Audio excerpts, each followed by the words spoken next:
For 30 years, I've been the invisible hand guiding my children's success, pouring $8 million of my own money into their businesses while they believed it came from faceless venture capitalists. Yesterday, I watched them celebrate my ex-husband's mistress-turned-wife as their true mentor at an awards gala I wasn't invited to. Tonight, as I sign the papers to quietly withdraw my funding, I realize they'll never know it was their mother who built the empires they're so proud of. Before we jump back in, tell us where you're tuning in from, and if this story touches you, make sure you're subscribed because tomorrow, I've saved something extra special for you. I closed my laptop and stared out at the twinkling Chicago skyline from my penthouse office. The quarterly reports from both my children's companies showed record profits, again. Victoria's chain of luxury spas had expanded to 15 locations across 3 states. Michael's tech consulting firm had just landed 2 Fortune 500 clients. Both businesses were thriving. Both of my children were multimillionaires, and neither had any idea that their own mother was the primary investor behind their success. The decision to remain anonymous had seemed wise at the time. After Thomas left me for his young secretary Adrian, he'd poisoned the children against me with lies, claiming I'd embezzled from his business, that I'd been unfaithful, that I was unstable. I was 45 then, suddenly single after 23 years of marriage, fighting for any relationship with my children who were just entering adulthood. Victoria was 22, fresh out of college. Michael was 20, still studying. They believed their father without question. Why wouldn't they? He was the successful business titan. I was just their mother who had never worked a day in her life.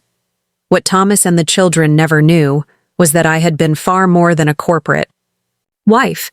While Thomas built his public image, I was the one reviewing contracts late into the night, restructuring failing divisions, quietly advising on acquisitions.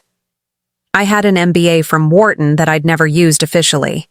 Thomas had insisted a wife of his wouldn't need to work. Instead, I became his unpaid, uncredited strategic advisor. When we divorced, I walked away with $43 million, not the pittance Thomas tried to offer, but the true value of my contribution to his empire. My financial team made sure of that. I took a sip of my tea, now grown cold during my review of the quarterly numbers. The digital clock on my desk read 10:37 p.m. I should be sleeping, but instead, I was doing what I'd done for decades, looking after my children from the shadows. In the beginning, it was out of necessity. Victoria and Michael wouldn't accept.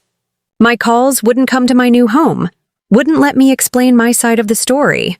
But they did accept meetings with Elena Vasquez, the supposedly Brazilian venture capitalist who wanted to fund their dreams. They never suspected that Elena, with her slight accent and dark-dyed hair, was actually their mother in disguise. The deception wasn't meant to last. I had planned to reveal myself once their businesses were established, once they had calmed down and might be willing to hear the truth about the divorce. But 1 year turned into 5, 5 into 10, and somehow, I never found the right moment. And then, as their businesses grew, I realized the truth might destroy everything they'd built. Would their pride allow them to accept that their success had been quietly engineered by the mother they had rejected? I couldn't risk it, so I remained Elena to them. A quarterly phone call, an occasional in-person meeting, a stern but encouraging voice demanding excellence. Meanwhile, I watched their lives unfold from a distance. I attended Victoria's wedding by sitting in the back row of the church, slipping out before the reception.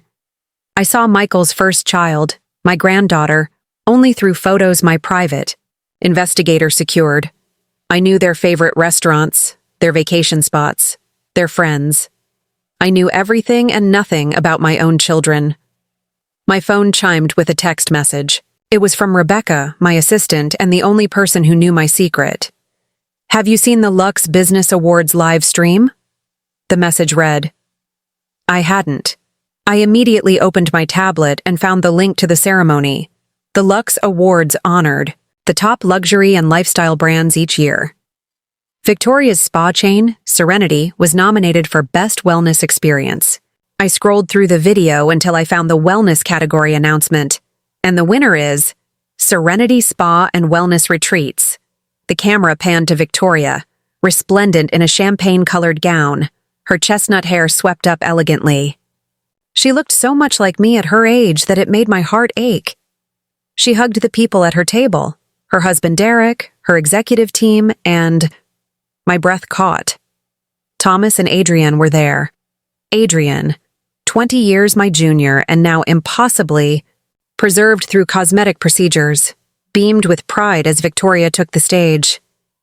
I want to thank my incredible team, my supportive husband, and most importantly, the two people who made all of this possible, Victoria said into the microphone.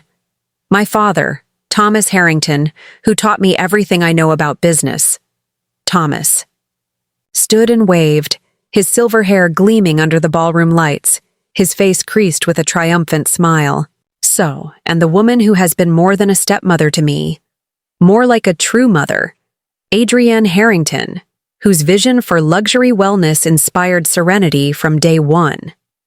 Adrienne dabbed at her eyes dramatically as she received a standing ovation from the table. My stomach clenched as if I'd been physically struck. Vision for luxury wellness? Adrienne had been a secretary with a community college degree when she seduced Thomas.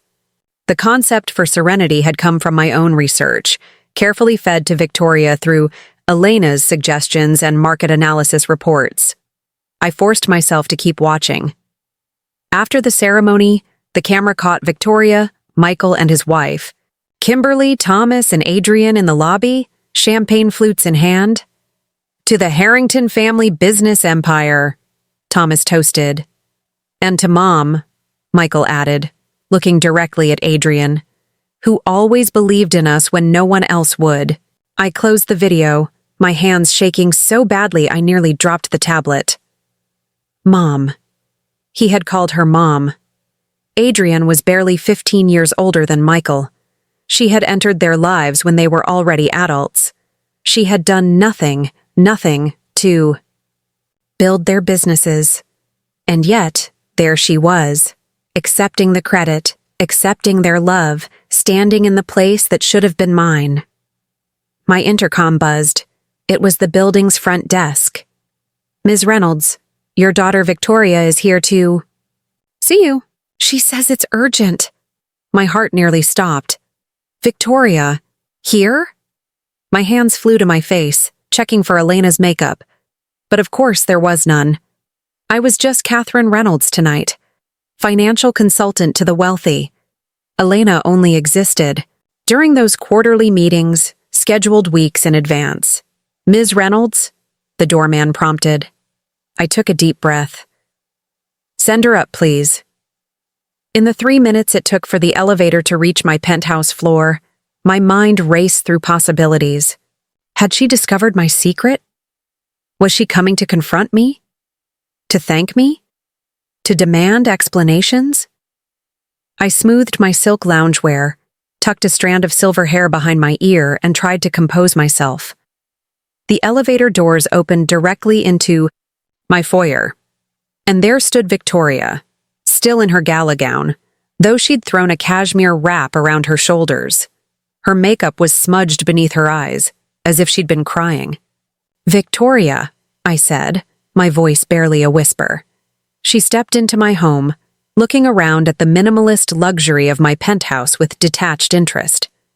Mother, she replied, her tone neither warm nor cold, simply acknowledging the fact of our relationship. I apologize for coming unannounced. No, please come in. I gestured toward the living room, its floor-to-ceiling windows offering a panoramic view of the city. Can I get you something? Tea? Wine? No, thank you. I won't stay long. She remained standing, clutching her small, beaded purse like a shield. I just came from the Lux Awards. Serenity won. Congratulations, I said, careful to show only the pride any mother might feel, not the intimate knowledge of her business that Elena would have. Preparing and narrating this story took us a lot of time, so if you are enjoying it, subscribe to our channel. It means a lot to us. Now back to the story. That's a prestigious honor. Victoria nodded absently. I saw you there. My blood ran cold. Excuse me? At the ceremony. You were sitting at the back, alone. You left before I could reach you. I hadn't attended the ceremony. I'd watched it online, from this very room. Victoria, Don't lie to me, she snapped, her composed facade cracking slightly. I saw you. The same way I've seen you at every major event of my life that you weren't invited to. My wedding. The opening of my first spa. Michael's daughter's ballet recital last spring. My mind raced. She hadn't seen me. She'd seen Elena. The disguise I wore to glimpse moments of my children's lives from a distance. The persona I'd created had become my only way to witness their milestones. Why do you do it? Victoria asked, her voice breaking slightly. Why do you keep showing up like some ghost, watching us from afar? If you want to be part of our lives, why not just call? Why the games? I struggled to find words. How could I explain without revealing everything? I didn't think you wanted me there. We didn't invite you, she said flatly. That's true. But your constant shadowing of our lives feels disturbing. Dad says, I can imagine what your father says, I interrupted, unable to keep the bitterness from my voice. Has it ever occurred to you that there might be another side to the story? That what Thomas told you about our divorce might not be the full truth? Victoria's expression hardened. I didn't come here to relitigate your marriage. I came to ask you to stop haunting our lives. If you want a relationship, approach us directly. Otherwise, please give us space. I felt tears threatening and turned away, unwilling to let her see me cry. Is that all you came to say? Behind me, I heard her sigh. Actually, no. I also came because I need your signature. For the Vermont property. I turned back to her, confused. The Vermont property? Dad said you've been refusing to sign the transfer papers. For the land where we're building the new flagship retreat. We can't move forward without your signature, and we've already broken ground. It's going to cost us millions if construction gets delayed. Realization dawned slowly. Thomas was using our children as pawns. Again. There was no Vermont property in my name. This was his way of manipulating Victoria, turning her against me, when she might have been reaching out. 30 years since our divorce, and he was still playing his games? Victoria, I said carefully, I don't own any property in Vermont. Whatever your father told you, don't. She held up her hand.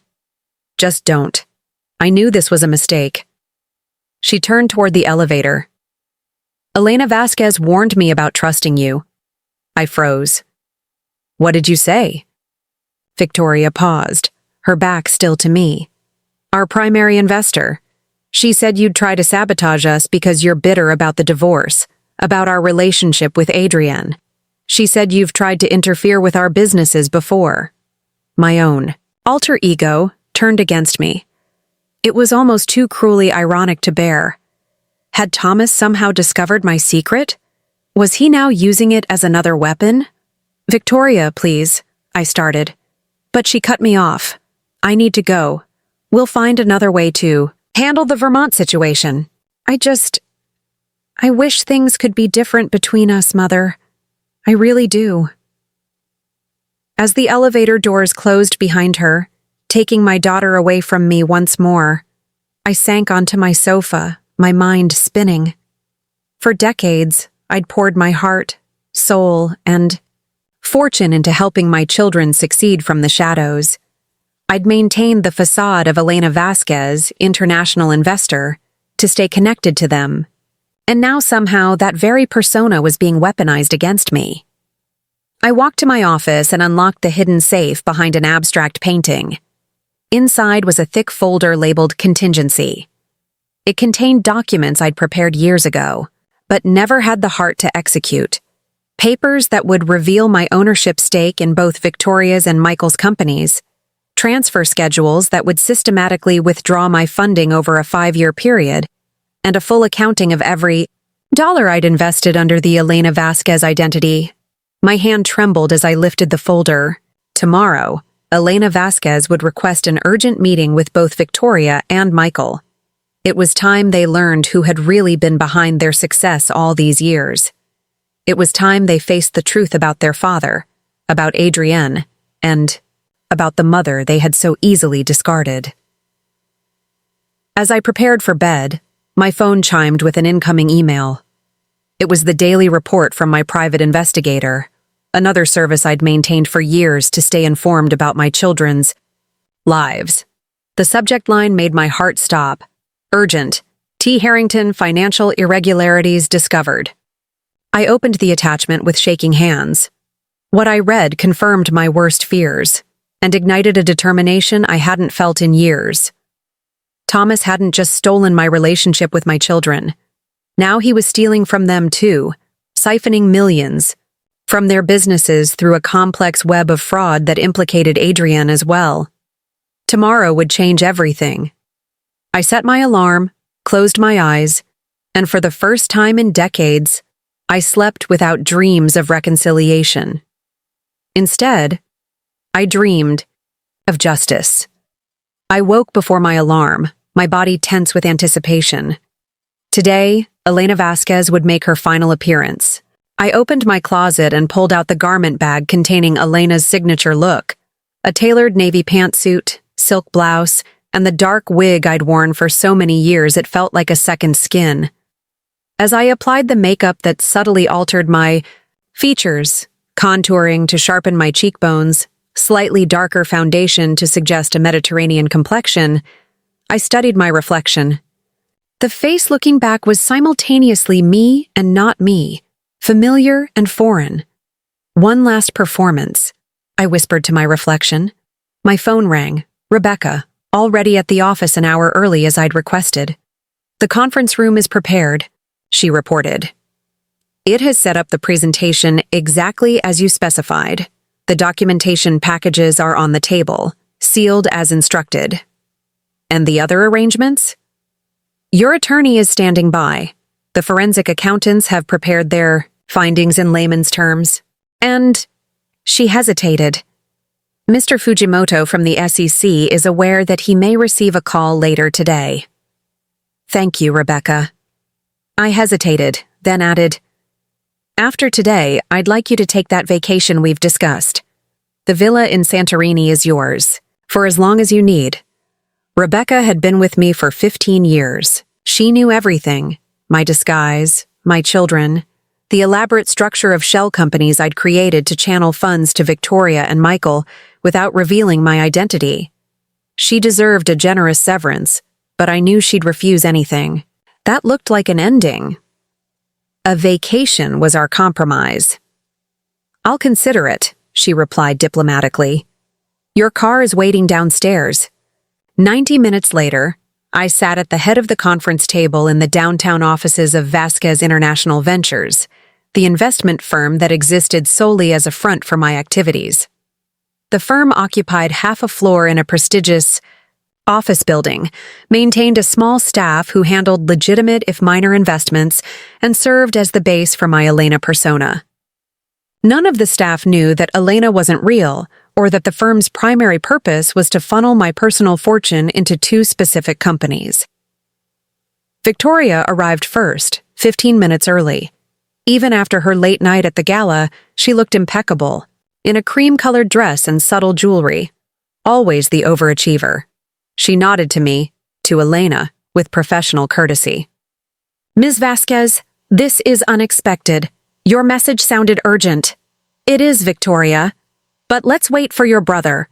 She raised an eyebrow but took a seat, immediately pulling out her phone to check emails. I watched her surreptitiously, noting the tiny furrow between her brows that appeared when she concentrated, a trait she'd had since childhood. My heart ached with the familiar mixture of pride and loss. Michael arrived exactly on time, rushing in with the barely contained energy that characterized everything he did. At 38, he still had the enthusiasm of the college student I'd last known. Unlike his sister, he greeted me warmly, kissing my cheek. "Elena, what's this mystery meeting? Your email was cryptic, even for you." He dropped into a chair, across from Victoria, loosening his tie. "Is this about the new funding round? Because we're absolutely crushing our projections this quarter." "It's about something more significant," I replied, my accent carefully maintained. "Something that affects both of your businesses." Rebecca entered silently, distributing sealed manila envelopes to each of us, then taking a seat in the corner, with her tablet. I nodded to her, and she tapped the screen. The lights dimmed slightly, and the large screen on the wall illuminated with a simple title, Harrington Financial Analysis, Confidential Findings. "Before we begin," I said, "I must ask that you refrain from interrupting until I finish the presentation. What you're about to learn will be difficult to process, but I ask for your complete attention." Victoria and Michael exchanged confused glances, but both nodded their agreement. For nearly 2 decades, Vasquez International Ventures has been the primary investor in both Serenity Wellness and Harrington Technical Consultants. I pressed a button, and the screen displayed a complex diagram of investment flows. "We have invested approximately $8 million in Serenity and $6.5 million in HTC. "We know this," Victoria said impatiently. "It's in the ID quarterly reports." I raised an eyebrow, and she fell silent, remembering her promise not to interrupt. "What you don't know is the actual source of these funds." I took a deep breath. There is no Vasquez International Ventures. Not really. This company is a shell, created for one purpose, to allow me to invest in your businesses without revealing my identity. Michael frowned. "I don't understand." "Open your envelopes." They did, pulling out the documents I'd prepared. Financial records showing the original source of all funds that had flowed into their companies through my shell corporation. At the top of each stack was a copy of my driver's license, Catherine Reynolds. Victoria stared at the photo, then at me, her expression moving from confusion to dawning horror. Michael was quicker to make the connection. This is our mother," he said, voice hollow with disbelief. He looked up at me, really seeing me for the first time. "You're our mother?" I reached up and slowly removed the dark wig, revealing my silver hair. With a tissue from my pocket, I wiped away the makeup at my temple, revealing my natural skin tone. "Yes, Michael, I'm your mother." Victoria shot to her feet, sending her chair crashing backwards. "What kind of sick joke is this?" "It's not a joke," I said quietly. "For 18 years, I've been supporting your businesses, guiding your growth, helping you succeed, all while maintaining this disguise because it was the only way I could be part of your lives." "This is insane," Victoria spat. "You're telling us our mother has been, what? Pretending to be our investor? Spying on us? Lying to us for decades?" "I'm telling you that I never stopped being your mother," I replied, my voice steady despite the turmoil inside.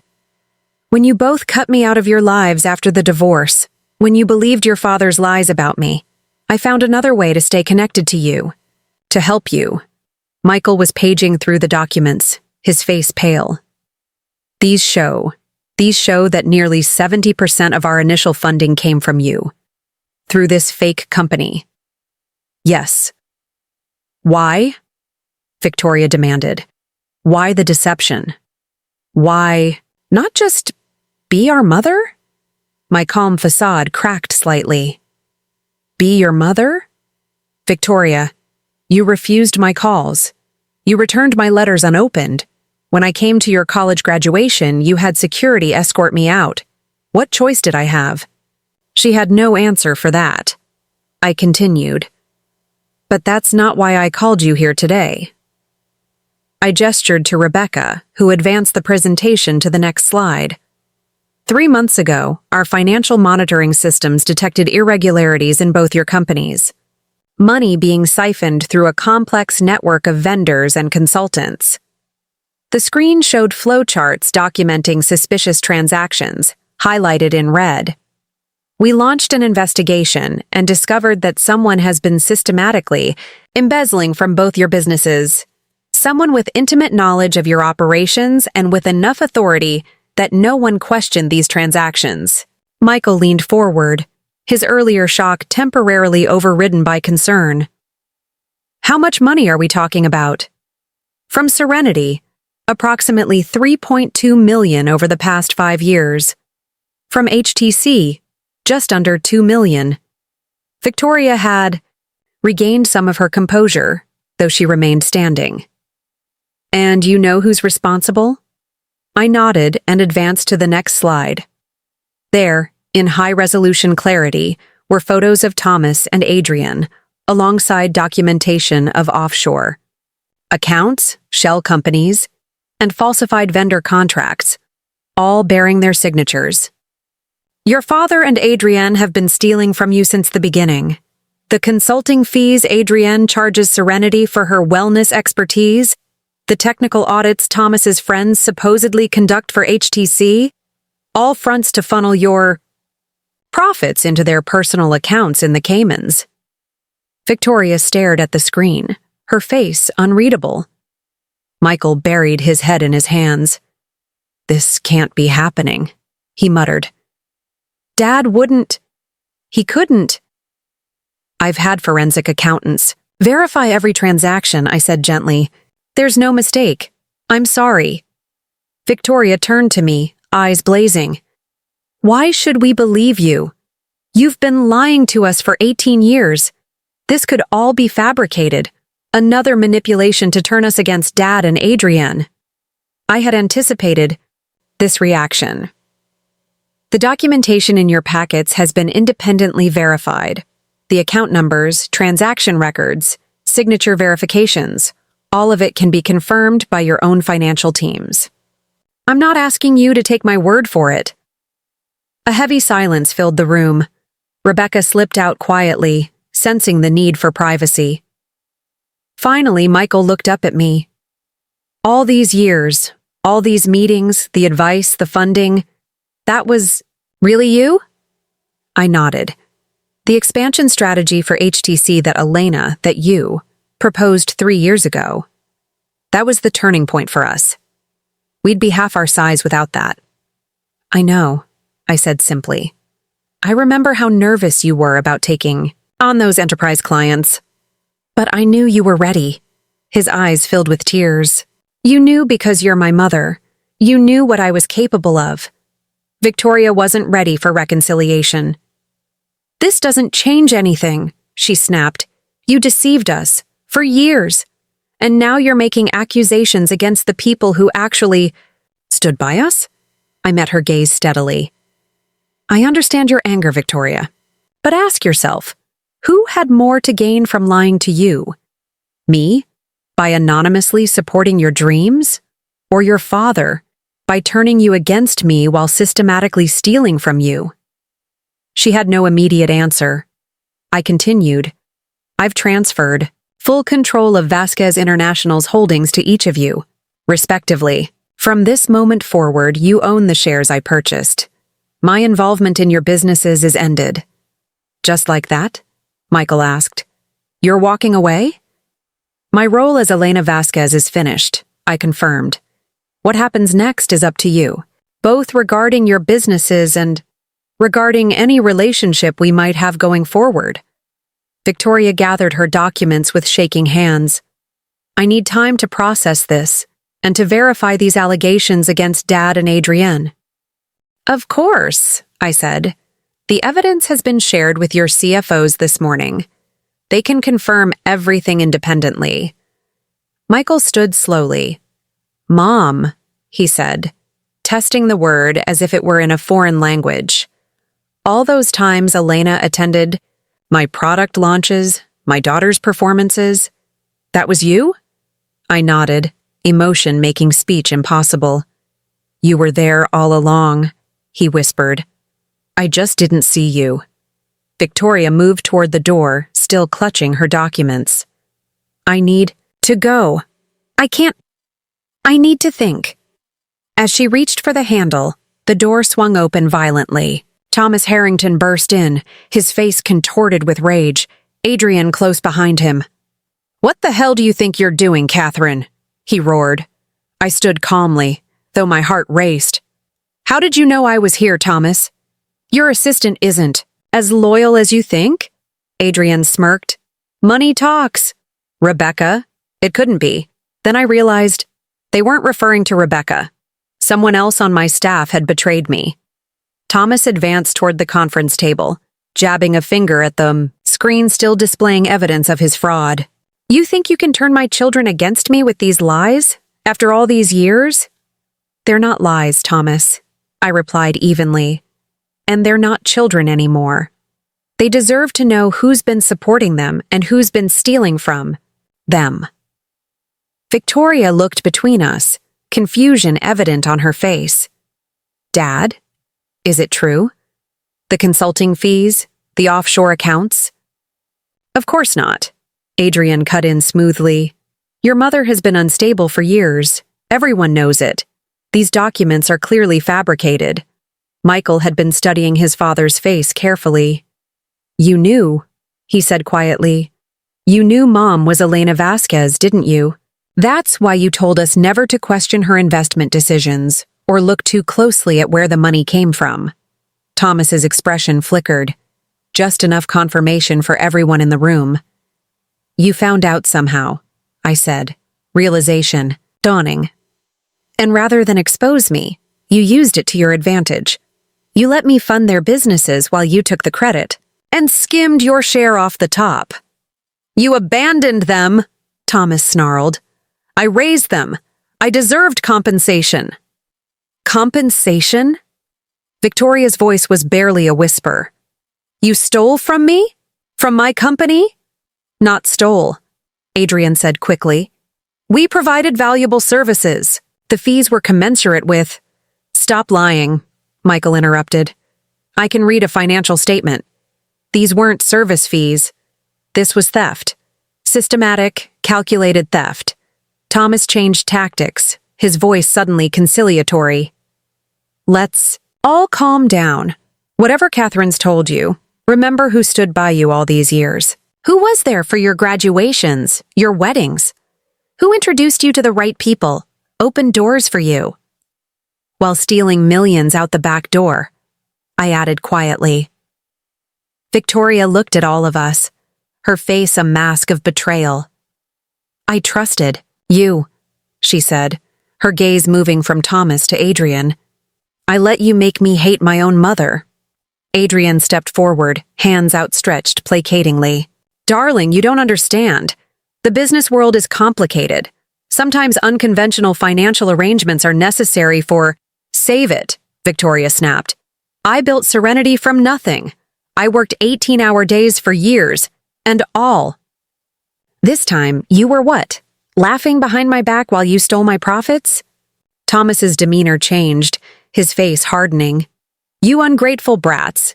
Where do you think your initial connections came from? Your credibility in the business world? I gave you everything." "No," I said, stepping between Thomas and my children. "I gave them everything. The funding, the strategic guidance, the business plans. All you gave them were lies." Thomas's face flushed darker. For a moment, I thought he might strike me. Instead, he turned to Adrian. "Let's go. They've made their choice." As they moved toward the door, I called after them. "The SEC has been notified, Thomas, and the FBI's Financial Crimes Division. This isn't going away." He paused, shoulders stiff, but didn't turn around. Then they were gone, leaving a heavy silence behind them. Victoria sank into a chair, looking shell-shocked. "All these years," she murmured. "Everything I believed about our family was a lie." Michael moved to the window, staring out at the city below. "Did you ever plan to tell us the truth?" he asked me. "About being Elena?" I joined him at the window. Many times. But I was afraid. Afraid you'd reject me again. Afraid you'd feel betrayed by the deception. Afraid the truth would damage what you'd built. So I kept waiting for the right moment. And now? Now, I don't have to be afraid anymore. The truth is out. What happens next is up to you and Victoria. He turned to look at me. Really look at me. For the first time in decades. You look different without the wig. Older. I am older, I said with a small smile. That's what happens when you don't spend a fortune on cosmetic procedures like Adrienne. A ghost of a smile crossed his face, then faded. I don't know how to feel about any of this. I'm grateful for what you did for HTC, but angry about the deception. I'm furious at Dad, but devastated too. I understand, I said gently. You don't have to decide anything today. Victoria approached, her face still tight with emotion. What you did, becoming Elena, was it worth it? All the lies? The subterfuge? I considered the question carefully. It let me be part of your lives when you wouldn't have me any other way. It let me help you succeed. So yes, it was worth it. I paused. But I would have preferred to just be your mother. She nodded, not quite ready to forgive, but perhaps beginning to understand. I've booked a suite at the Peninsula, I said, gathering my things, leaving the Elena wig and jacket behind. I'll be there for the next week if either of you want to talk further. As I headed for the door, I turned back one last time. Whatever you decide about me, protect your businesses. Your father won't stop until he's taken everything. Trust me. I know from experience. Michael stepped forward hesitantly. Mom, he said, the word still awkward on his tongue. Would you like to meet your granddaughter? Properly, I mean. Not as Elena, as yourself. Tears sprang to my eyes. I would like that very much. Victoria remained silent, but didn't object. It was a start. As I walked through the offices of Vasquez International for the last time, employees nodded respectfully, unaware that Elena Vasquez would never return. Outside, the spring sun warmed my face, my real face, without Elena's makeup, mask. For the first time in 18 years, I was simply Catherine Reynolds, walking through Chicago as myself. My phone buzzed with a text from Rebecca. Thomas and Adrienne headed to the airport. Private jet filed flight plan for Grand Cayman. SEC notified. They were running. It didn't matter. The evidence was solid, the authorities alerted. Thomas's carefully constructed empire of lies was crumbling. I stepped into my waiting car, instructing the driver to take me to the Peninsula. As we pulled away from the curb, I caught a glimpse of my reflection in the window, my silver hair shining in the sunlight, my face lined with years of secrets and sorrow and hope. Elena was gone. Catherine remained. And for the first time in decades, that felt like enough. The Peninsula Hotel's Lakeview suite felt both luxurious and lonely. I stood at the window, watching sailboats dot the blue expanse of Lake Michigan, while mentally cataloging the day's aftershocks. My financial team reported that Thomas and Adrienne had been stopped at the airport, their passports flagged by the FBI. Victoria's CFO had called an emergency board meeting at Serenity. Michael had canceled all appointments for the week. The carefully balanced world we'd all inhabited for years had tilted on its axis, and no one knew yet where things would settle. My phone chimed with a text message from an unknown number. Grandmother. Wants to know if we can come visit. This is Lily. My heart stuttered. Lily. Michael's daughter. My granddaughter. 12 years old now, and I'd only seen her through Elena's eyes at school plays and dance recitals, never allowed close enough to speak with her. Before I could respond, another message arrived. Dad says to tell you this is his new number. His old one had too many angry messages from Grandpa Thomas. I smiled despite myself and saved the contact. I would love to see you both, I texted back. Anytime. The response came quickly, On our way, Dad says to order ice cream. An hour later, a knock at my door announced their arrival. I smoothed my hair nervously, then opened the door to find Michael looking exhausted but resolute. Beside him stood Lily, taller than I'd realized, with my gray-blue eyes and her father's quick smile. "Hi," she said, studying me openly. "You look different without your wig." I blinked in surprise. "You knew I was Elena?" "Not until today," Michael explained as they entered the suite. "We had a long talk on the way over." Lily plopped onto the sofa with the easy confidence of youth. "Dad showed me pictures of when you were younger. We have the same eyes." "Yes," I agreed softly. "We do." Michael cleared his throat. "I ordered the ice cream to the room. I hope that's okay." I nodded, grateful for the momentary distraction. The three of us sat in awkward silence until a knock announced room service. Once bowls of ice cream were distributed, Lily spoke up again.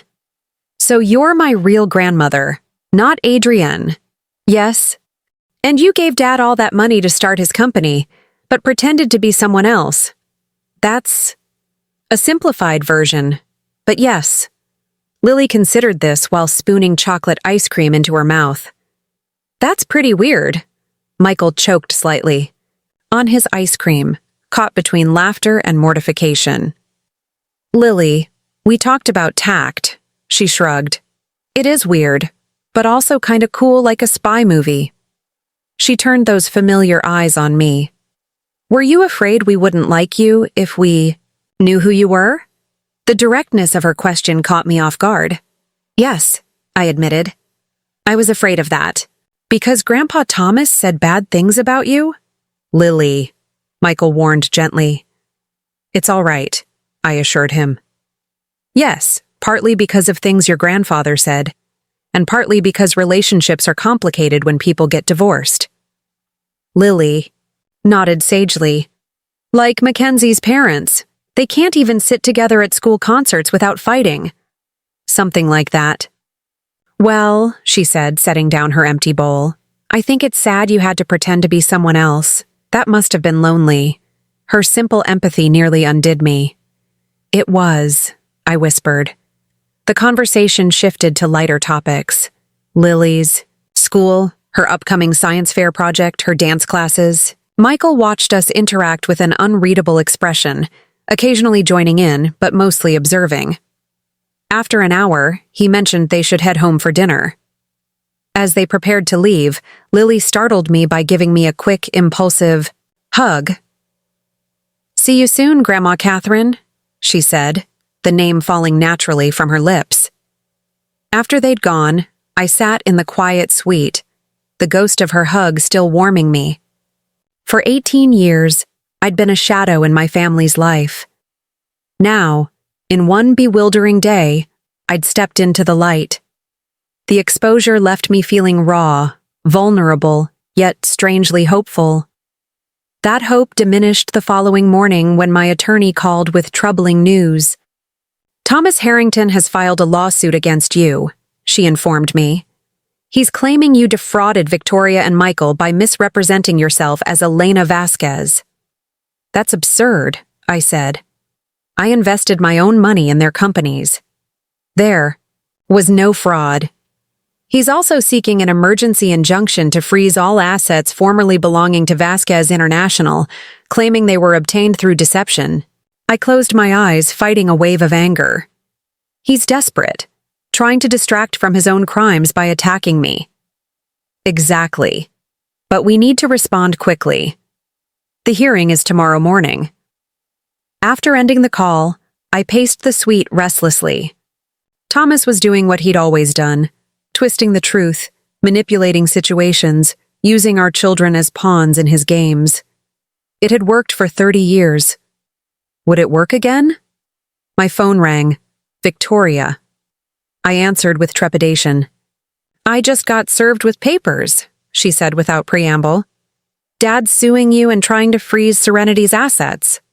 "I know. My lawyer just called." "This is insane," Victoria continued, her voice tight with anger. Our forensic accountants confirmed everything you showed us. He and Adrienne stole millions from us, and now he's trying to claim you're the criminal? He's desperate, I said, echoing my earlier words to my attorney. When cornered, Thomas always attacks. I remember, Victoria said quietly.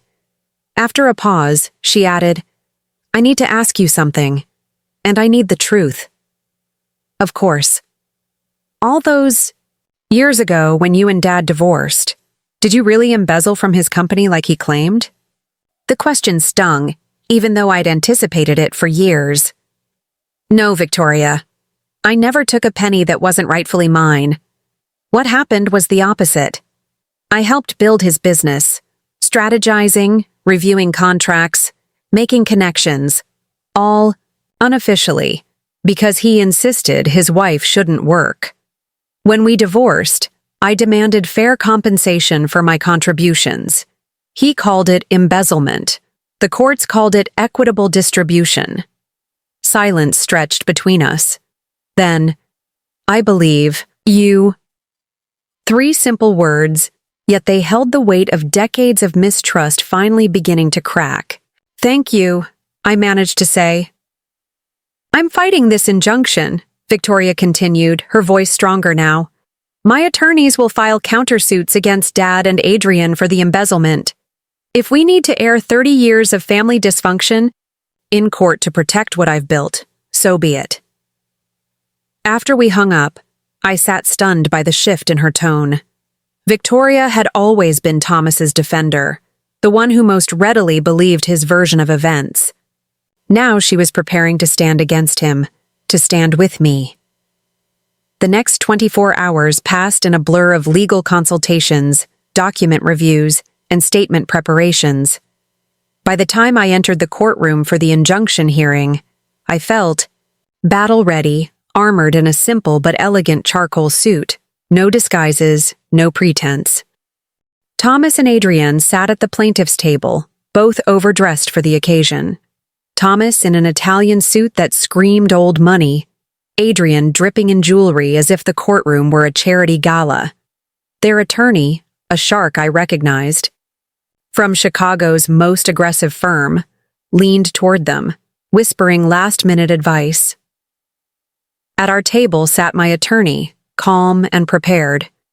The surprise came when Michael slipped into the seat beside me, followed moments later by Victoria.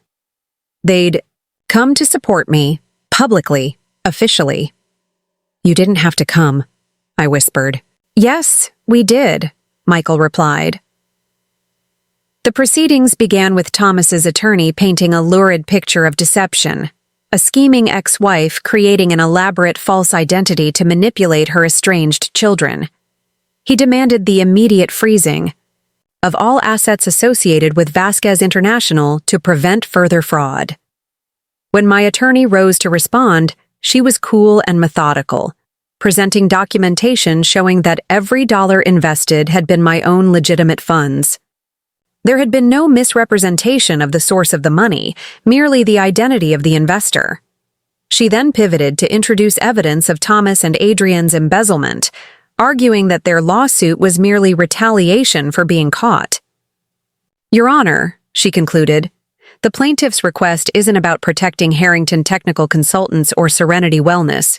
It's about punishing Ms. Reynolds for exposing their criminal activity and cutting off funds to businesses now. That she's no longer anonymously supporting them. The judge, a no-nonsense woman in her 60s, studied the documents before her carefully. I'd like to hear from the principals of the businesses in question, she said finally. Mr. Harrington, Ms. Harrington, since you're both present, perhaps you could clarify your positions. Michael stood first. Your Honor, I'm the CEO of Harrington Technical Consultants. I was shocked to learn about my mother's disguise as Elena Vasquez, but there was no fraud involved in her investments. The company received legitimate funding that helped us grow. The only financial crime here was committed by my father and stepmother, who systematically siphoned nearly $2 million from my company. Victoria rose next. I'm Victoria Harrington, CEO of Serenity Wellness. I concur with my brother. Our mother's investments were legitimate. The only people who defrauded our businesses were Thomas and Adrian Harrington. We're pursuing criminal charges against them separately. Thomas's face had grown progressively redder during their statements. When the judge turned to him, he exploded. "This is absurd! After everything I've done for you, ungrateful—" "Mr. Harrington," the judge cut him off sharply. "Control yourself, or I'll have you removed." The rest of the hearing proceeded more smoothly. In the end, the judge denied the injunction, dismissed Thomas's lawsuit as without merit, and strongly suggested that his attorney counsel him about the implications of filing frivolous actions. As we exited the courtroom, Thomas intercepted us in the hallway, Adrian hovering anxiously at his side. "This isn't over," he hissed. "You've turned my own children against me, just like you always wanted." I met his gaze calmly. "No, Thomas, you did that yourself." "We're family," Adrian interjected, addressing Victoria and Michael with desperate eyes. "You can't just throw that away over some financial misunderstandings," Victoria laughed, a sharp, cold sound. "Misunderstandings? Is that what you call stealing millions from businesses you pretended to support? Save the manipulation for someone who still believes it." "We trusted you," Michael added quietly. "Both of you. That trust is gone now." Thomas looked from face to face, searching for a weakness, an opening. Finding none, his expression hardened into something ugly and familiar, the look he'd worn on the day of our divorce when he realized he couldn't control the outcome. "You'll regret this," he said finally. "All of you." With that, he turned and stalked away, Adrian hurrying after him. As we watched them leave, Victoria turned to me. "I'm sorry," she said, her voice barely audible. "For believing him, for all these years." I shook my head. "You have nothing to apologize for. He's your father. It's natural to want to believe your parent." "Still," she insisted, "I should have at least listened to your side." "We can't change the past," I said gently, "but perhaps we can build something new going forward." Outside the courthouse, we paused, on the steps. The spring day was unseasonably warm, the sky clear and bright. For a moment, none of us seemed to know what came next. "Lunch?" Michael suggested tentatively. "I know a place nearby." Victoria checked her watch. "I can spare an hour. Before my next meeting." I looked at my children, really looked at them, standing beside me in the sunlight. No longer the wounded young adults who'd rejected me after the divorce. Not fully reconciled, not yet, but here, present, choosing to stay rather than walk away. "Lunch sounds perfect," I said. As we descended the courthouse steps together, I thought about the long road that had led us here. The pain, the secrets, the years of separation. There would be more challenges ahead. Criminal proceedings against Thomas and Adrian, rebuilding trust with my children, finding my place in their lives not as an investor, but as a mother. But for now, for this moment, we were walking together in the same direction.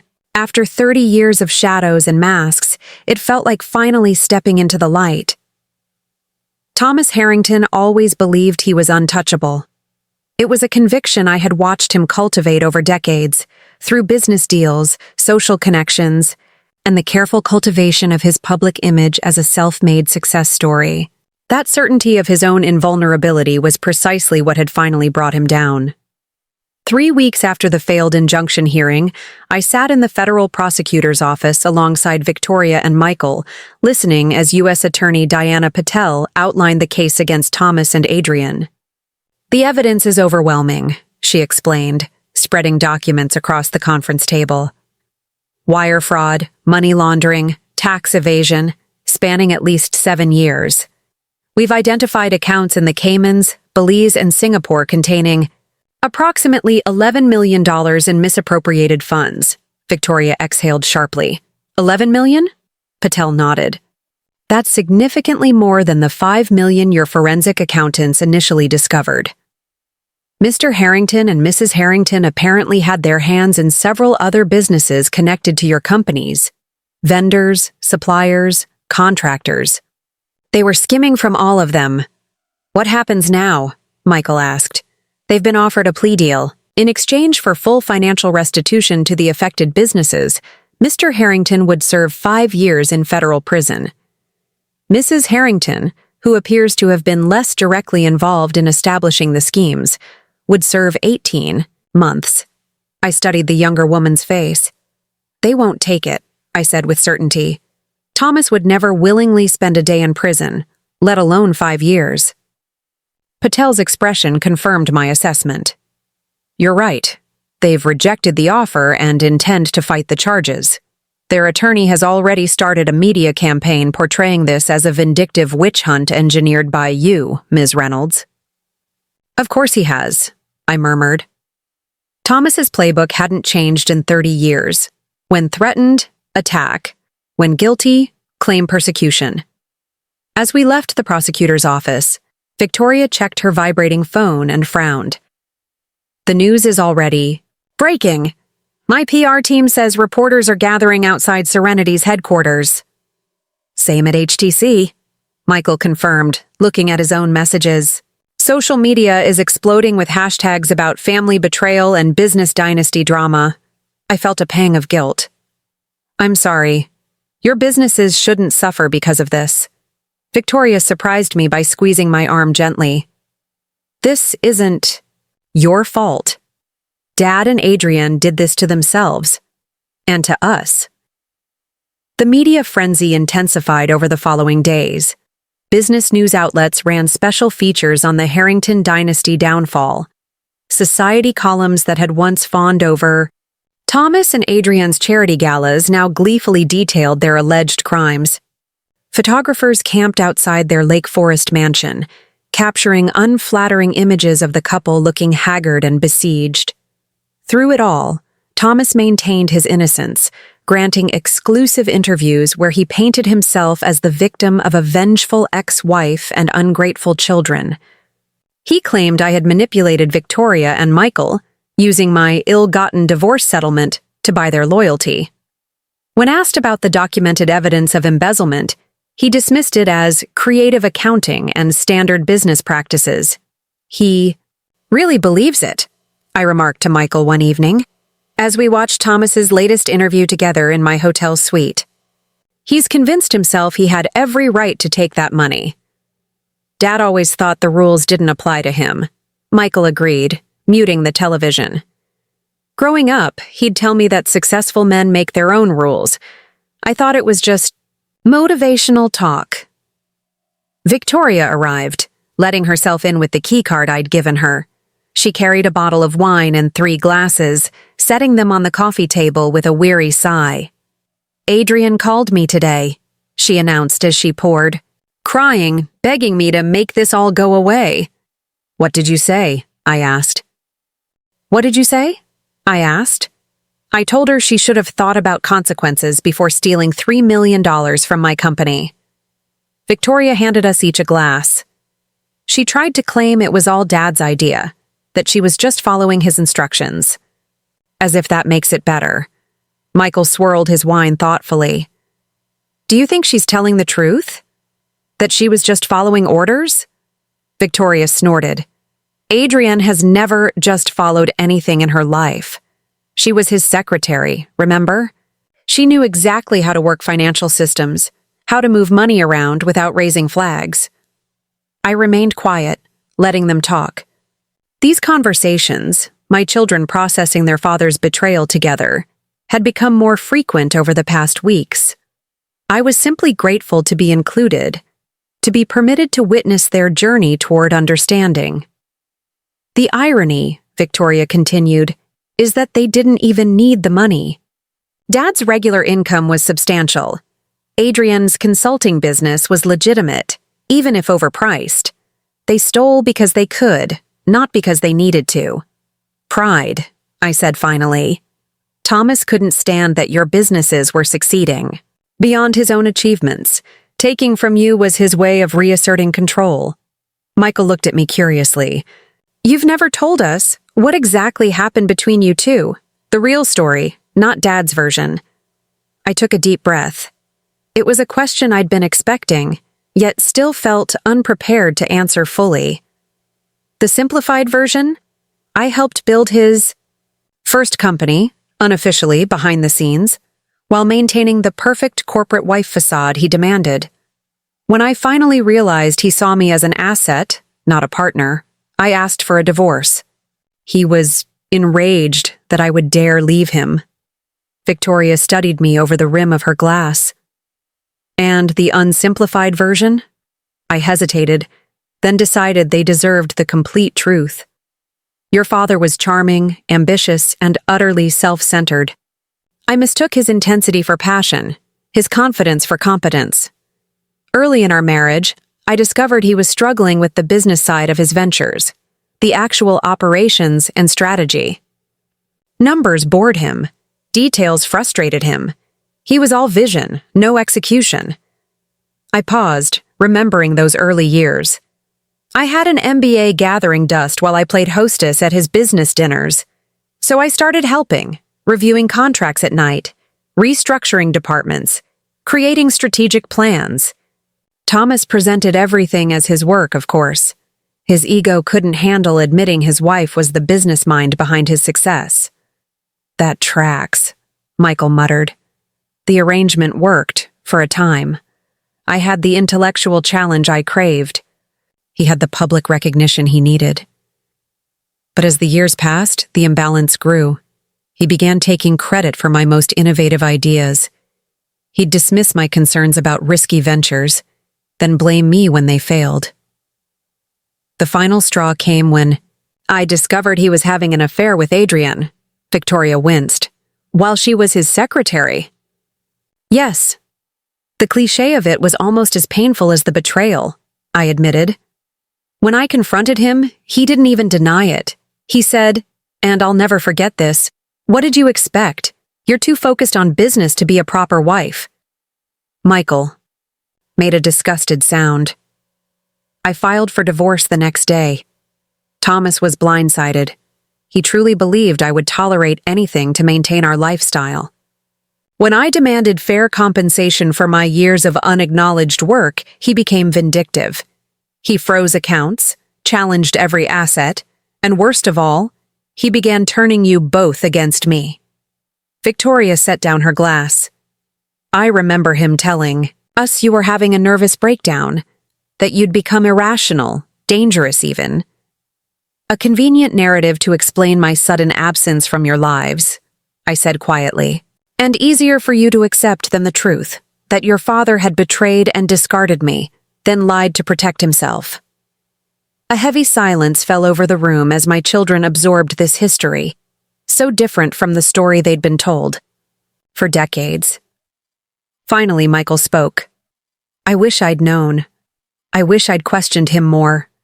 You were young, I said gently. Children naturally trust their parents.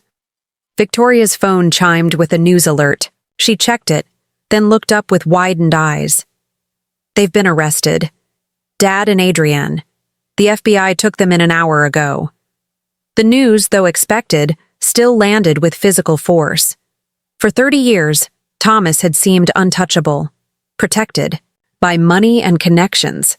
The reality of his arrest, of handcuffs on his wrists, a mugshot, a cell, was difficult to comprehend. There's more, Victoria continued, scanning the breaking news.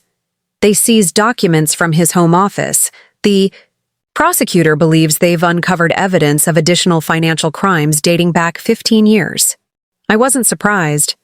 Thomas had always cut corners, always believed himself cleverer than any system designed to constrain him. It was inevitable that the investigation would uncover more than just his theft from Victoria and Michael's businesses. What happens to their house? Michael asked. Their assets? Frozen, pending the outcome of the case, Victoria read. If convicted, most will likely be liquidated for restitution. The gravity of the situation settled over us. Thomas and Adrienne's world The mansion, the vacation homes, the luxury cars, the social standing, all crumbling under the weight of their crimes. "They brought this on themselves," Victoria said firmly, as if trying to convince herself. "Yes," I agreed, "but it's still painful to witness." The days following the arrests blurred together. I moved out of the hotel and into a lakefront condominium. I purchased a permanent home in Chicago for the first time since the divorce. Victoria and Michael balanced running their businesses with preparing statements for prosecutors. The media coverage intensified, then gradually shifted as newer scandals captured public attention. 6 weeks after the arrests, with Thomas and Adrienne released on bail but confined to their home with ankle monitors, an unexpected invitation arrived. "Sunday dinner," Michael announced over the phone. "At my house. Kim's idea, actually. She thinks it's time you met properly, as family." I found myself uncharacteristically nervous as I approached Michael's Evanston home that Sunday. A beautiful craftsman with a wraparound porch and a yard where Lily's bicycle lay casually discarded on the lawn. This wasn't a business meeting. This wasn't Elena Vasquez arriving with investment reports and strategic recommendations. This was Catherine Reynolds, mother and grandmother, arriving with a homemade apple pie and uncertain expectations. Kimberly opened the door before I could. Ring the bell, a tall woman with kind eyes and an easy smile. "Catherine," she greeted me warmly. "Finally, we meet with no disguises or complications." "Thank you for having me," I said, suddenly shy. "Mom." Lily bounded down the hallway. "Dad's burning the chicken." Michael appeared behind her, waving a dish towel at a small cloud of smoke. "It's not burning, it's caramelizing. There's a difference." Victoria arrived minutes later with a bottle of wine and a container of gourmet ice cream. "I don't cook," she explained with a shrug. Some feminist statement or other. The dinner was chaotic, imperfect, and wonderful. Michael's chicken was indeed slightly burnt. Victoria and Kimberly discovered a shared passion for true crime podcasts. Lily insisted on showing me her science fair project, a surprisingly sophisticated model of renewable energy systems. I felt both out of place and exactly where I belonged. After dinner, as Lily cleared plates with exaggerated formality, "I'm practicing for when I'm a famous restaurant owner," Victoria opened her laptop. "I have something to show you all," she announced. "Serenity's newest location. We break ground next month." She turned the screen to display architectural renderings of a stunning wellness retreat nestled among mountains. "Sedona," she explained. "Our first West Coast expansion." "It's beautiful," I said, admiring the seamless integration of the buildings with the natural landscape. "It's also named after you," Victoria added quietly. "We're calling it Catherine's Retreat. If that's okay?" I stared at her, speechless. "The tagline is strength and authenticity," she continued with a small smile. Seemed fitting. Tears threatened, but I held them back. "I'm honored." Michael cleared his throat. "Since we're doing announcements," he began, "HTC is launching a Scholarship Foundation for Women in Tech, the Reynolds Innovation Fund. 5 full scholarships annually for women pursuing technology degrees." Now the tears did come, despite my best efforts. "You don't have to do these things," I managed to say. "We know," Victoria replied. "We want to." Later, as evening shadows lengthened across Michael's backyard, I found myself alone with Victoria on the porch swing. The sounds of Lily's laughter and Michael's exaggerated storytelling drifted through the open windows. "I've been thinking about identity," Victoria said suddenly. "How we construct ourselves from stories. Some true, some false." "A philosophical turn," I observed. Maybe." She gazed out at the darkening garden. "For 30 years, I constructed myself in opposition to you. The dutiful daughter versus the unstable mother. The successful entrepreneur versus the bitter divorcee. I remained silent, letting her find her way through these difficult reflections. But it was all based on lies, she continued. Which means, I've been in some fundamental way living a lie, too. She turned to face me. I don't know how to reconcile who I thought I was with who I might actually be. I considered her words carefully. We're all collections of stories, the ones we tell ourselves, the ones others tell about us. Some true, some false, most somewhere in between. The beauty of discovering the lies is that it gives you freedom to write a truer story going forward. Victoria's smile was small but genuine. When did you get so wise? Somewhere between inventing Elena Vasquez and watching my children defend me in federal court, I replied with a gentle laugh. As twilight deepened into night, I looked through the window at the tableau inside, Michael gesturing animatedly, Kimberly doubled over with laughter, Lily attempting to stand on her hands in the middle of the living room. A family gathering I had once thought forever denied to me. Nothing was perfect. Thomas and Adrienne's legal saga would drag on for months or years. There were still moments of awkwardness between us all, 3 decades of separation that couldn't be erased in a few weeks. But here, now, in this moment, I was no longer the silent benefactor operating from the shadows. I was simply Catherine, mother, grandmother herself. It was, I realized with profound gratitude, enough. The courtroom fell silent as Judge Abernathy entered. 6 months had passed since Thomas and Adrienne's arrests. 6 months of legal maneuvering, failed attempts at plea bargains, and increasingly desperate public statements from Thomas proclaiming his innocence. Now finally, it was time for sentencing. I sat in the second row beside Victoria and Michael. We had decided to attend together, not out of vindictiveness, but out of a need for closure. Some wounds can only heal when fully exposed to the light. Thomas. And Adrienne sat at the defense table, both looking diminished somehow. Thomas's once commanding presence had withered, his shoulders hunched forward, his silver hair dulled. Adrienne had abandoned her usual ostentatious jewelry and designer clothing in favor of a conservative navy suit, a calculated attempt to appear humble before the court. 2 weeks earlier, facing overwhelming evidence and the defection of their original attorney, they had accepted a plea deal.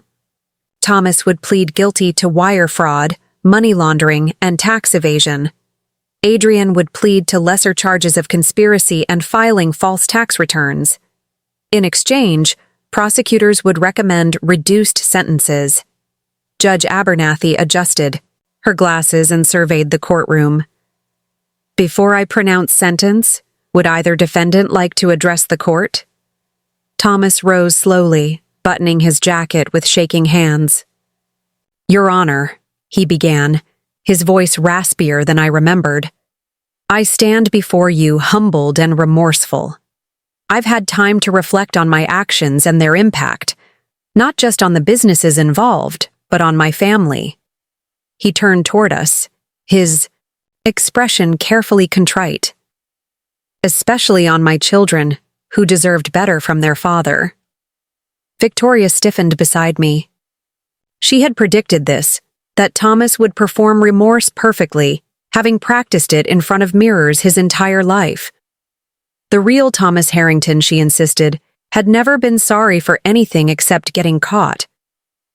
I accept full responsibility, Thomas continued, turning back to the judge. My wife, Adrienne, was merely following my instructions. The fault lies entirely with me. This last statement, this final act of chivalry, was the only genuine moment in his performance. Whatever his many faults, Thomas had always protected Adrienne. When he finished speaking, Adrienne declined to address the court, dabbing at invisible tears with a tissue. Judge Abernathy was silent for a long moment, reviewing the documents before her. When she looked up, her expression was stern. Mr. Harrington, you have pleaded guilty to serious crimes. Crimes committed not against strangers, but against your own children's businesses. You abused their trust and stole from their success. She leaned forward slightly. Your prepared statement today speaks of remorse. Yet throughout these proceedings, you have attempted to blame others, minimize your actions, and escape consequences. That suggests to me that your remorse is more about your circumstances than your conduct. Thomas's carefully constructed facade cracked slightly, a tightening around the eyes, a clenching of his jaw. Therefore, the judge continued, I sentence you to 7 years in federal prison, followed by 3 years of supervised release. You will make full restitution of $11,200,000 to the affected businesses. 7 years, more than the prosecution had recommended. I heard Victoria exhale sharply beside me. Mrs. Harrington, the judge turned to Adrienne. While I accept that you were not the architect of this scheme, you were a willing participant who used your position of trust to facilitate the theft. I sentence you to 30 months in federal prison, followed by 2 years of supervised release. As the judge detailed the remaining terms, surrender dates, facility recommendations, financial penalties, I studied Thomas's profile. The man I had married nearly 40 years ago, the father of my children, now a convicted felon heading to prison. I searched myself for satisfaction, vindication, even anger, but found only a hollow sadness for all that had been wasted. Years, relationships, potential. Outside the courthouse, reporters clustered with cameras and microphones. Victoria, Michael, and I had agreed to make a single brief statement, then leave without answering questions. Victoria stepped forward, poised and professional despite the emotional weight of the day. Today brings a difficult chapter of our family history to a close. While we take no pleasure in the sentences handed down, we believe justice has been served. We are grateful to the prosecutors and investigators who worked tirelessly on this case, and we look forward to putting these events behind us and focusing on our businesses and our futures. As cameras flashed and reporters shouted questions, we moved toward the waiting car. Once inside, protected by tinted windows, the professional composure all three of us had maintained crumbled. No tears. We were past that point, but a shared exhaustion swept through us. 7 years, Michael murmured, loosening his tie. He'll be 74 when he gets out. Victoria stared out the window as Chicago scrolled past. Do you think he meant any of it? The apology? Michael shook his head. Not a word. I disagree, I said quietly. I think he meant the part about Adrienne. He truly believes he was protecting her. Classic dad, Victoria sighed.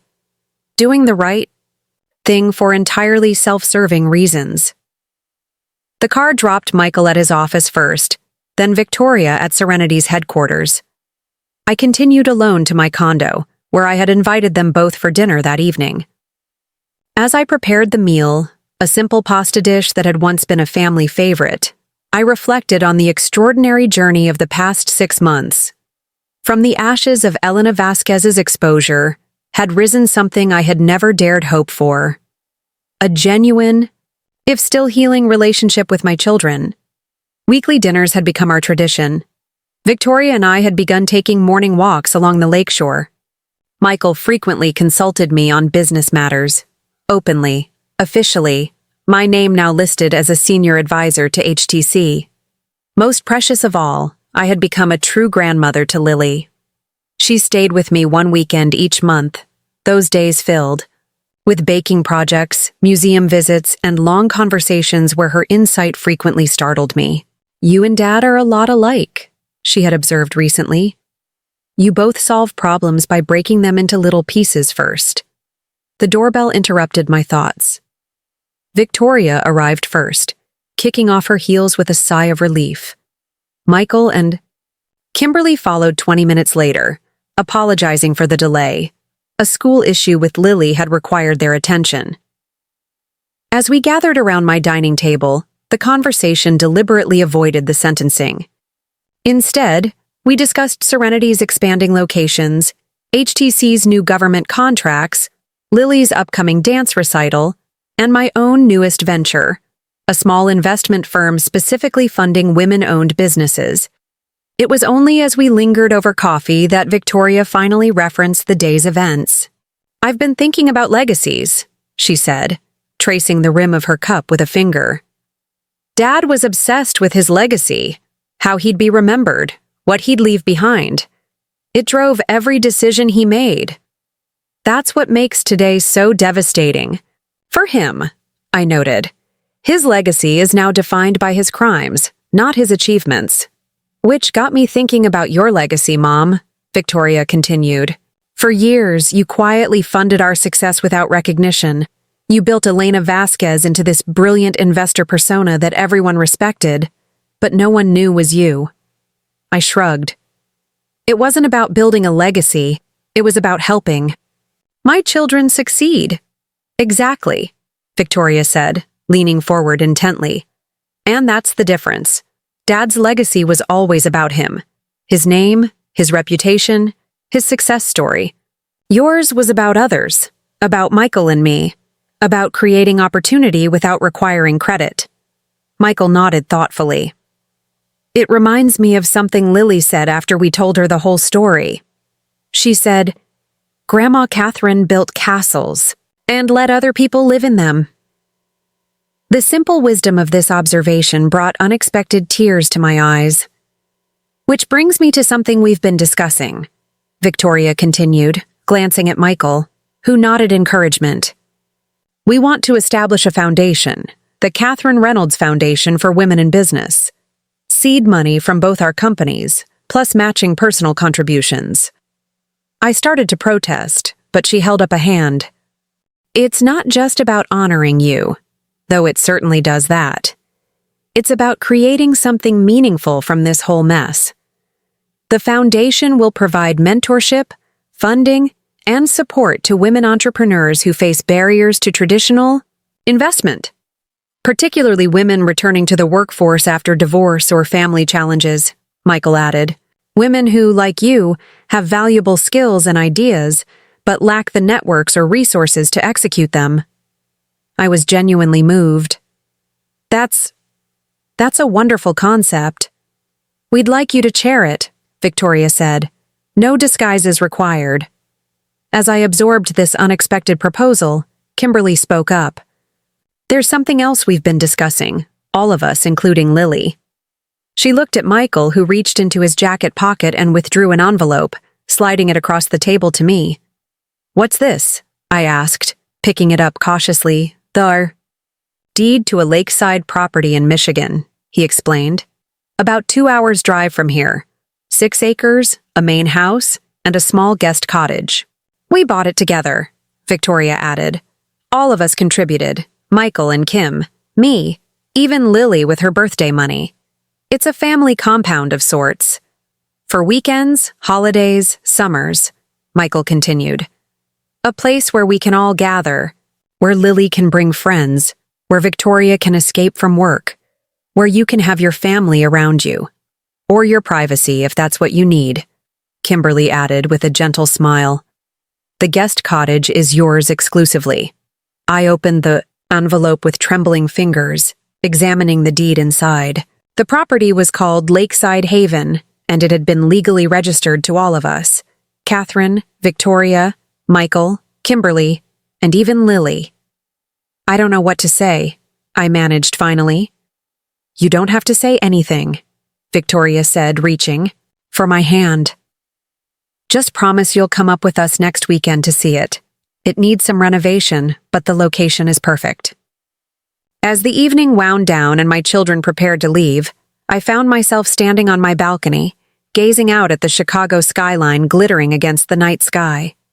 Victoria joined me, wrapping a light shawl around her shoulders against the evening breeze. "Do you ever regret it?" she asked after a comfortable silence. "The years as Elena? The deception?" I considered the question carefully. "I regret that it was necessary.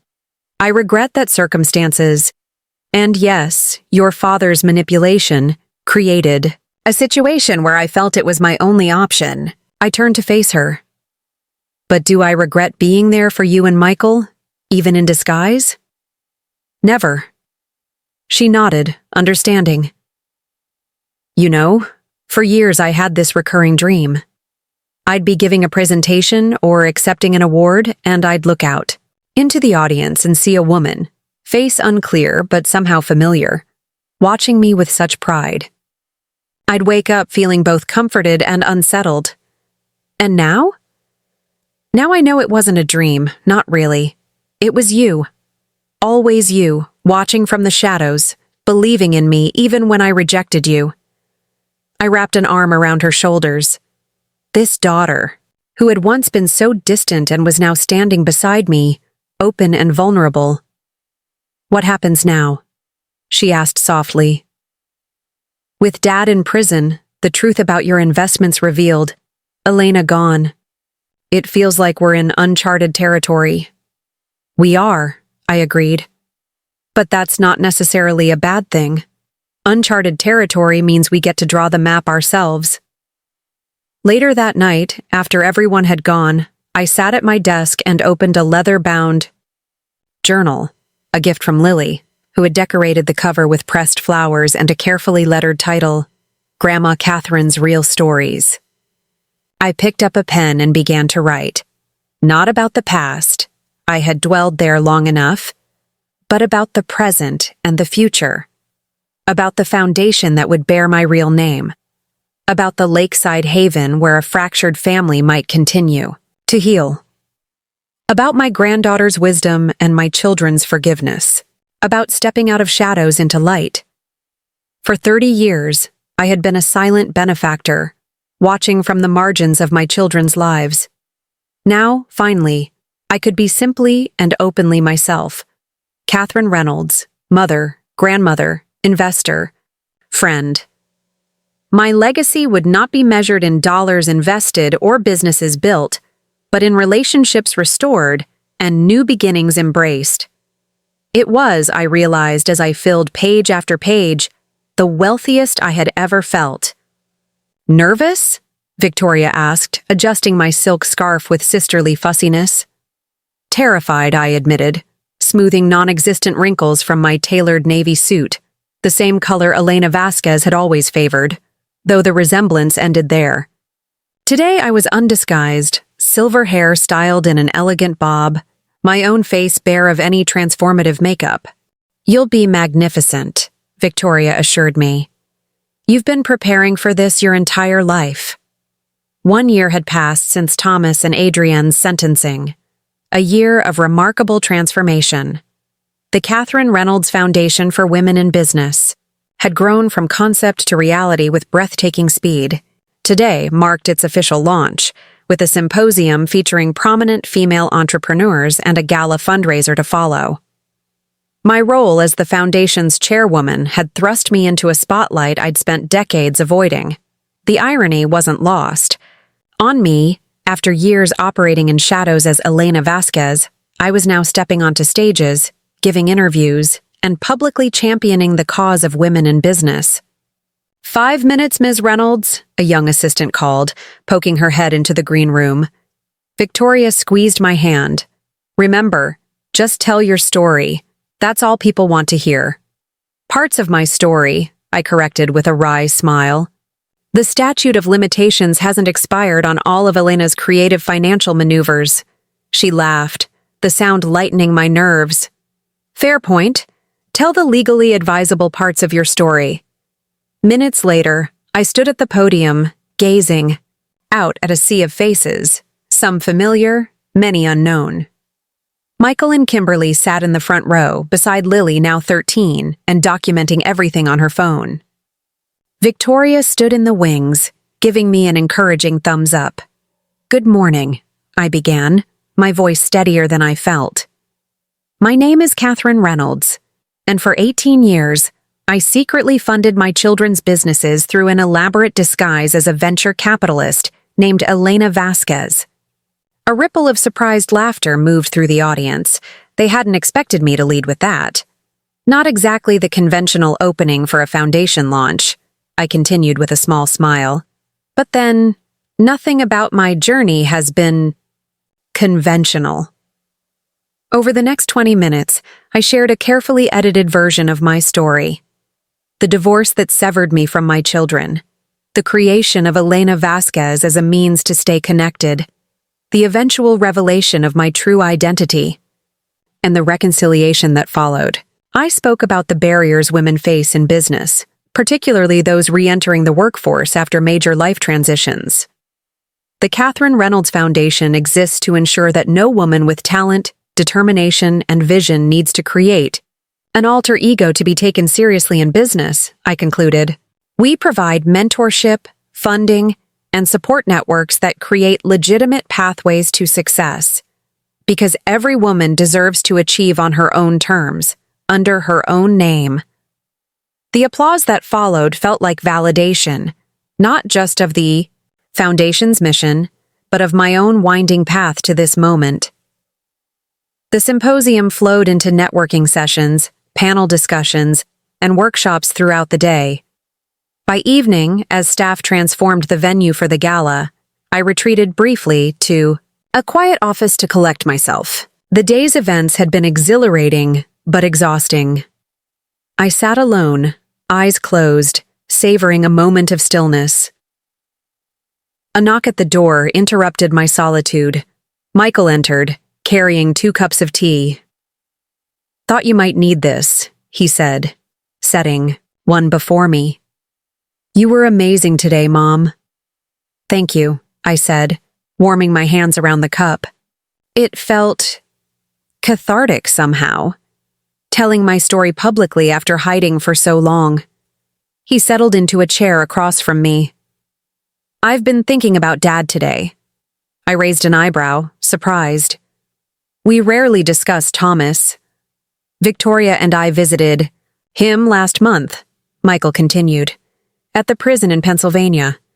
This was news to me. You didn't mention it. We weren't sure how you'd feel." He studied his tea.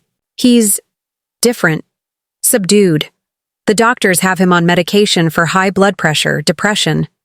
I nodded, unsure what response he wanted from me. "He asked about you," Michael said. "About what you're doing now." "And what did you tell him?" "The truth. About the foundation. About our family reconciliation. About how you've stepped into the spotlight as yourself after all these years in disguise." Michael paused. He said it was fitting, that you always were the business visionary, even when he refused to admit it. I set down my cup, genuinely startled. "Thomas said that?" Michael nodded. "Prison has a way of stripping away pretenses, I guess. Or maybe at 70 he's finally capable of a moment of honesty." We sat in thoughtful silence, the muffled sounds of the gala preparation filtering through the door. "I'm not telling you this to upset your evening," Michael said finally. "Just the opposite.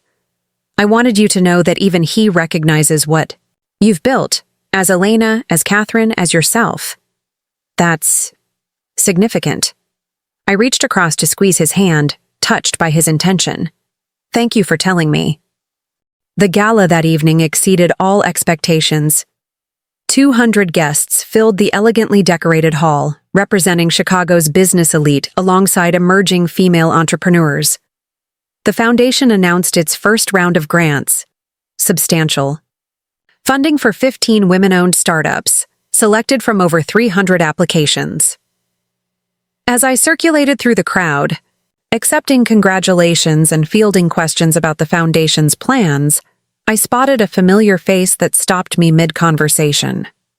Rebecca, my former assistant, the only person who had known my dual identity from the beginning. After helping me through the chaotic aftermath of Elena's exposure, she had indeed taken that vacation to Santorini, then accepted a position with a financial firm in London. We'd kept in sporadic contact, but I hadn't seen her in person since. "Rebecca," I exclaimed, embracing her. "What a wonderful surprise." "I wouldn't have missed it," she said warmly. "Victoria invited me, secretly, as a surprise for you." "The best kind of surprise," I assured her. "How's London?" "Rainy, expensive, exactly as advertised. Her eyes twinkled. But I'm not there much longer. I'm moving back to Chicago next month. Really? What brings you back? Rebecca smiled mysteriously. A new opportunity. Something I'm particularly qualified for, given my unique experience with dual identities and creative investment structures.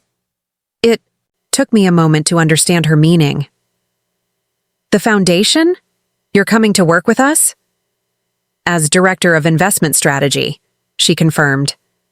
Victoria and Michael approached me last month. It feels right.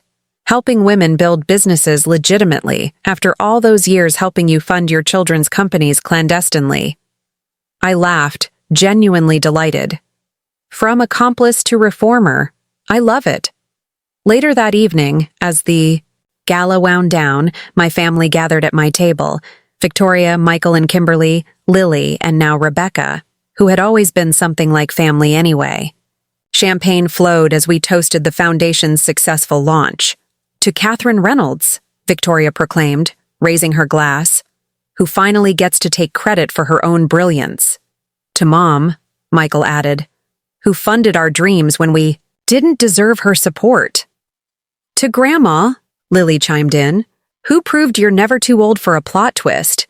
As laughter rippled around the table, I felt a profound sense of completion. The circle that had begun with my divorce from Thomas continued through my years as Elena Vasquez, and broken open with the truth, had finally closed. Not perfectly, not without scars, but stronger for having been mended. The following morning, I drove alone to Lake Michigan's shore. The late spring day was glorious, sunlight dancing across the water, a gentle breeze carrying the scent of new growth.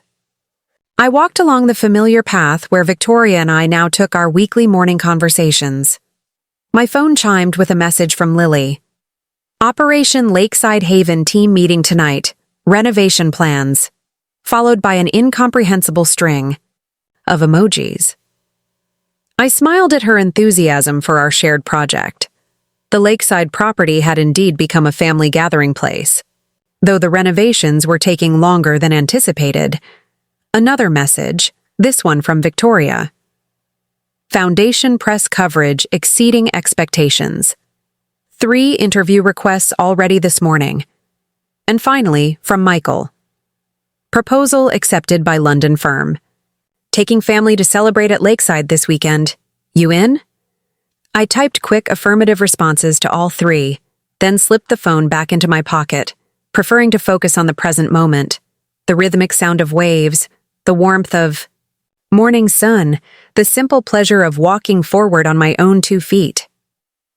2 months after the foundation launch, I received an unexpected letter, the old-fashioned kind, with a prison postmark and Thomas's precise handwriting on the envelope. I let it sit on my desk for 2 days before finally opening it one evening, a glass of wine close at hand for fortification.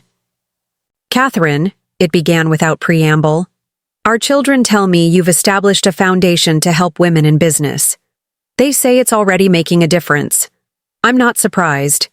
You always understood business opportunities better than I did, though my pride prevented me from acknowledging it. Prison provides ample time for reflection, most of it unwelcome. I've been forced to confront certain truths about myself, about our marriage, about the man I chose to become. I don't expect forgiveness, nor do I deserve it. But I wanted you to know that I recognize now what I was too arrogant to see before. Your value, your vision, your strength. Congratulations on your foundation and on rebuilding your relationship with Victoria and Michael. They speak of you with admiration and affection, a testament to your character rather than any parental wisdom. I will not burden you with further communication. Consider this my acknowledgement, far too late, of truths I should have recognized decades ago. Thomas. I refolded the letter carefully and returned it to its envelope. There was no anger left. In me for Thomas. No desire for further reckoning or reconciliation. His acknowledgement was simply that. An acknowledgement of reality, neither needed nor particularly wanted at this point in my life. I placed the letter in a drawer and turned my attention to more pressing matters, foundation grant applications to review before tomorrow's meeting. Summer arrived in a blaze of heat and activity. The foundation's mentorship program launched. With 30 participants, women from diverse backgrounds, each with promising business concepts but limited access to traditional investment. I spent my days in consultation with these emerging entrepreneurs, drawing on both my official business education and my unofficial expertise in operating behind the scenes. The irony wasn't lost on me. After decades advising my children from the shadows, I was now openly guiding other women toward success. The satisfaction of doing so without disguise, without secrecy, was profound. On a sweltering August evening, I arrived at Lakeside Haven for a weekend family gathering. The property had transformed over the past year, the main house renovated. With Michael and Kimberly's impeccable taste, the grounds landscaped under Victoria's direction. The dock rebuilt by professional contractors supervised by an enthusiastic but not particularly handy Lily. My guest cottage remained simple and serene. A bedroom, a small kitchen, a screened porch overlooking the water. It was my sanctuary. Close enough to family for connection, but separate enough for solitude when needed. As twilight settled over the lake, we gathered on the main house's expansive deck for dinner. The conversation flowed easily. Victoria's expansion plans for Serenity's international locations, Michael's new government contracts, Lily's upcoming role in her school play. "Any updates on Adrian?"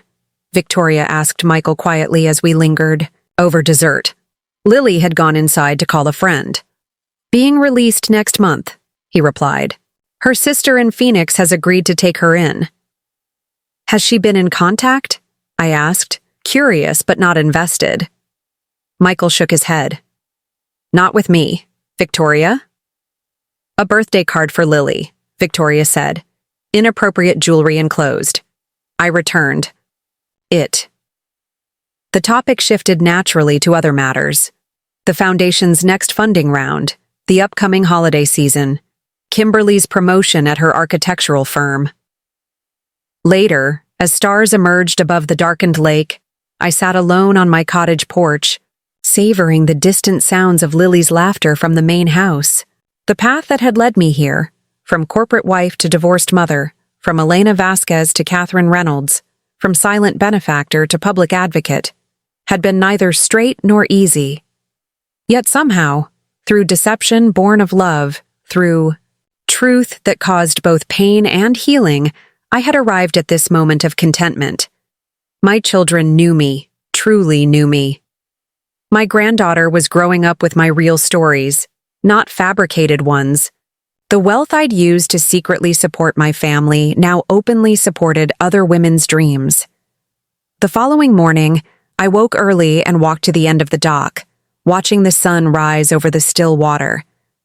Victoria joined me, 2 coffee mugs, in hand. "Morning, Mom," she said, passing me one. "Morning, sweetheart," I replied. We sat in comfortable silence as dawn painted the sky in watercolor hues of pink and gold. No disguises, no secrets, no manipulation. Just mother and daughter, watching the start of a new day together. Sometimes, I reflected, the most important journeys bring us right back to where we should have been all along, but with the wisdom, scars, and strength gathered along the way. Up next, you've got 2 more standout stories right on your screen. If this one hits the mark, you won't want to pass these up. Just click and check them out. And don't forget to subscribe and turn on the notification bell so you don't miss any upload from us.